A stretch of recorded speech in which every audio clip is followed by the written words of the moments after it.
আসসালামু আলাইকুম। আঙ্কেল, অনুমতি দিলে আপনার সঙ্গে একটু কথা বলতাম। অসংখ্য ধন্যবাদ আঙ্কেল, আপনাকে কথা বলার সুযোগ করে দেওয়ার জন্য। তো আঙ্কেল, সর্বপ্রথমে জানতে চাচ্ছি আপনি কেমন আছেন? আমি ভালো আছি। যাক, আল্লাহ পাক আপনাকে ভালো রেখেছে। তো আঙ্কেল, আপনার নামটা জানতে পারি? পারবেন বলেন তো।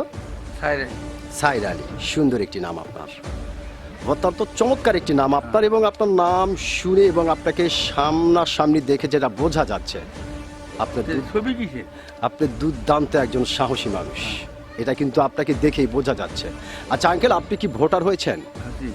কোন দেশের ভোটার হয়েছেন আপনি? বাংলাদেশের ভোটার। বাংলাদেশের ভোটার হ্যাঁ। আপনি হয়েছেন, আপনাকে অসংখ্য ধন্যবাদ যে আপনি বাংলাদেশের ভোটার হয়েছেন। হ্যাঁ।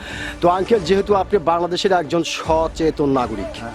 এবং বাংলাদেশের একজন ভোটার এবং সাহসী মানুষ, সেই ক্ষেত্রে এই বিষয়টি আপনার কাছ থেকে জানতে চাচ্ছি যে এইবার বাংলাদেশের সরকার কে হতে পারে?